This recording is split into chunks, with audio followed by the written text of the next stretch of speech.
laaluñu loi bi aujourd'hui su may xool la loi sur la cryptologie tamit loi 2008 la 2008 40 et quelque 2008 41 wala 42 mais cette loi là elle est dépassée loi bi am na lu bëri lu mu waral li nga xam ne la démarche sax même dafa mel démarche sécurité kese la mais bàyyiwuñu xel toute l'économie derrière la cryptologie avec le chiffrement avec beaucoup de choses yoo xam ne jëlu ko en compte le chiffrement sur les applicatifs de messagerie yu si bëri jëlu ko en compte beaucoup de choses yoo xam ne aujourd'hui àdduna fa ma toll et loi boobu dafa créer benn conseil ñu wax le conseil national de la cryptologie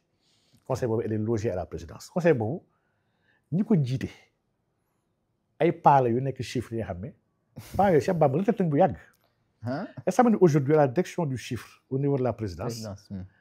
groupe bu ay quelques pas 4-5 pas ñoo ko téye en otage ay paa yoo xam ne ay 78 ans la ñu am. ñoom ñooy diriger le chiffre ak tout ce qui est connu comme innovation ak nu mu gaawee man mii rek man bind naa ci parce que par rapport aux crypto-monnaies évolution yi depuis ay RSA yeeg les évolutions yi xam ne mu ngi am chaque instant le secteur est tellement dynamique ñoom ñoo bloqué xale yi te ñoo bañ a liggéey bugg lu toog di ko ne lekk xaalis ndax ils sont très bien payés retraite nañ bu yàgg lekkee seen xaalis ba mu rees bañ xale yi jiite mais quand on parle d'innovation il faut surtout les jeunes la responsabilité les jeunes yi nga xam ne ñoo fekkee yenn technologie yu bees yi ak xam-xam yu bees yi aujourd'hui ce conseil là cette commission là mais kenn xamu ci lu mu nekk dañ ko jël nëbb ko entre ñoom bëgguñu kenn xam ci dara les rôles de surveillance ak de contrôle de conseil yëpp mais ñii mën ñu ko jouer dañu wax ne dëgg rek mën ñu ko jouer donc il y a une stratégie nationale de la cybersécurité bu gouvernement Macky Sall jëloon en 2022 on l'a pas mis en place maanaam aujourd'hui on parle de cybersécurité il y a pas un cadre sérieux bu ñu teg pour loolu amul bi tamit sur une loi la loi moom tamit cybersécurité loi 2008 tamit 2008 quelque chose la 2008 11 yii yëpp c'est les premières générations de loi yu touché l'innovation technologique ak la sécurité ak ce qu'on appelle le cyberespace sénégalais mais dañ ci am retard bu nganda encore que ñun nekk ñu ci defar ni hard ni soft ñun defuñu dara, nous sommes des consommateurs. Et quand tu parles de souveraineté technologique, mais tu es souverain sur quoi? Tu es souverain sur le hard, maanaam les matériaux ndax yaa ngi defar matériel. Tu es souverain sur le soft ndax application yeeg logiciel yeeg ndax yaa ngi defal sa bopp. Tu es souverain sur quoi? Say câble même la circulation le transport ndax yaa ko yor ñu dara. Aujourd'hui la vraie bataille c'est la bataille de l'industrialisation d'abord. C'est que ñu dañu bëgg dugal ci brûler étape. Le développement doit être brûler étape. Il faut faire les choses comme on doit le faire. Quand on veut t'inscrire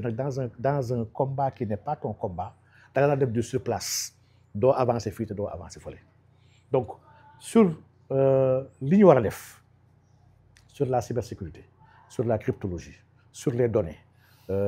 sur ce qu'il faut faire. Les bases mu la wax léegi il faut ñu moom suñu télécom. Il faut que ñu bañ a jaawatle dématérialisation ak avance technologique c'est pas la même chose. Il faut tamit ñu bañ ñu nax waxoon naa fii ne start-up yu bëri yu ma gis ñu dem taxaw naan ay New Deal. C'est des start-up yoo xam ne ils n'ont rien créé. Ils ont plagié, ils ont reproduit exactement ce que des start-up françaises wala yeneen dëkk ont fait et portail yooyu disponible ku dem internet di ko gis. Defuñu lu bees. Aujourd'hui, la technologie doit être là à répondre à nos problèmes. On a des problèmes liés à l'industrialisation, on a des problèmes par rapport à l'opérationnalisation, wala boog à l'organisation de beaucoup de choses yoo xam ne dañ ko soxla pour notre économie. Levier la war a nekk pour moom et non des choses séparées. La technologie ne peut pas être séparée de l'industrie. Donc le développement technologique, man à chaque fois damay ne actuellement mooy le stade du capitalisme. Le capitalisme dafa commencer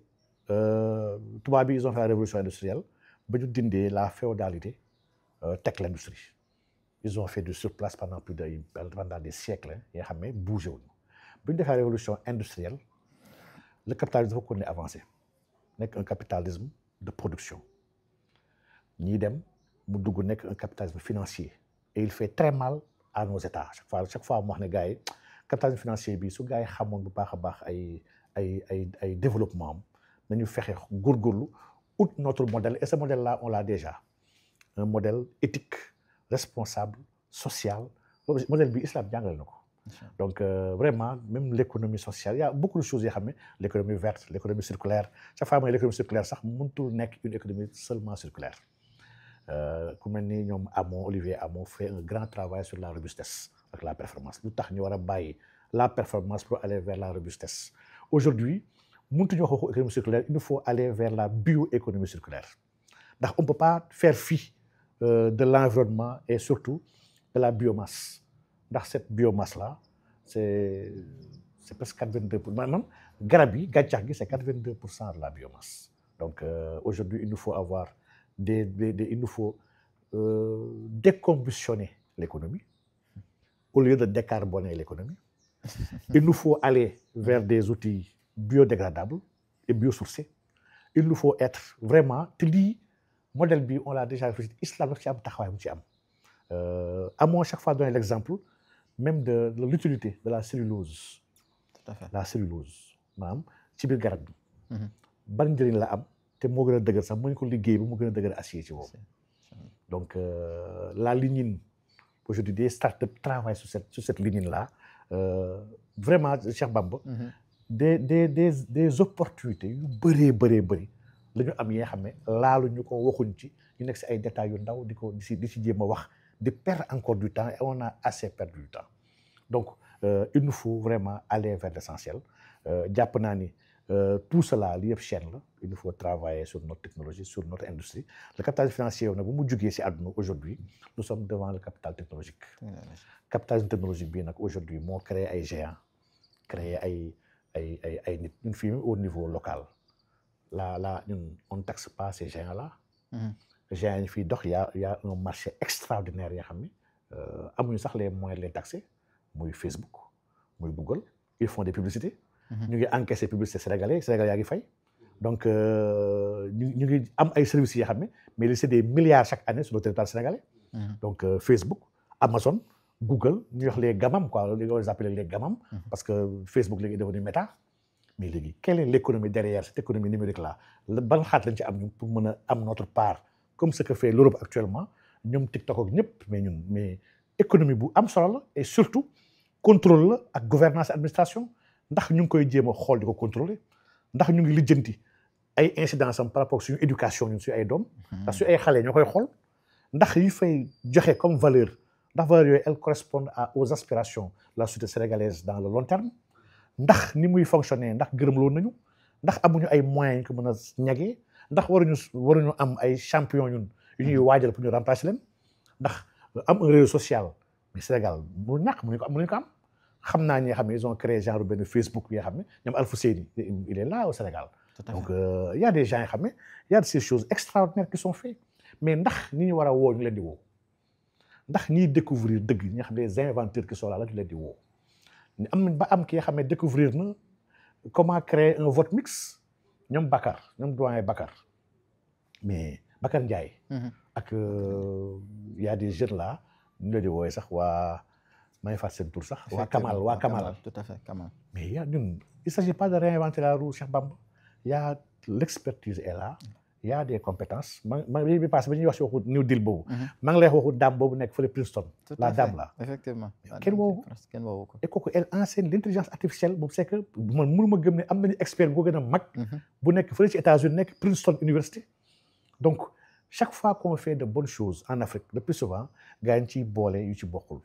il nous faut ñuy woo les concernés. ñi ko mën xam ko. moo xam ñu nekk fii Sénégal ak ñu nekk dans la diaspora il faut ñu xëcc leen mettre leen à contribution lii yëpp bu ñu ko defee man gëm naa ni on peut bâtir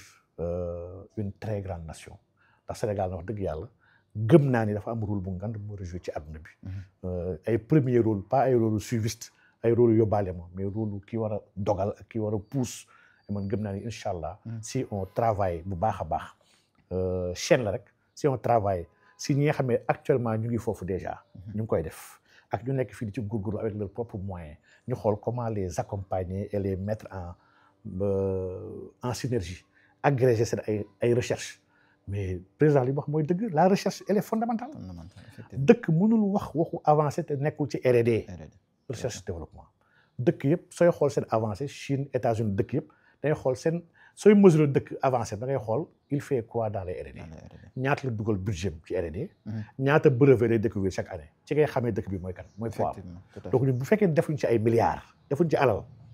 parce que investissement la bi nga xam ne du yomb de dëkk bi nga xam ne dafa am ay urgence ñu naan ay waxu taataawu ndox loolu taay dafay taa ñii naan waxu lekk suuraguñ ñii de waxu ndox ak ay courant amuñu courant est-ce que mën nga jël ay alal yu dul jeex di ko def ci recherche te fekk amoo sa monnaie bopp tout à fait mënul nekk lii mooy waral il faut ñu am suñu monnaie il faut que ñu am suñu monnaie sans ta monnaie tu peux pas financer ta recherche et ton développement c'est pas possible mais professeur yaa ngi insister ci suñu monnaie ba mais xam naa dinañ si ñëw incha allah rabbi pour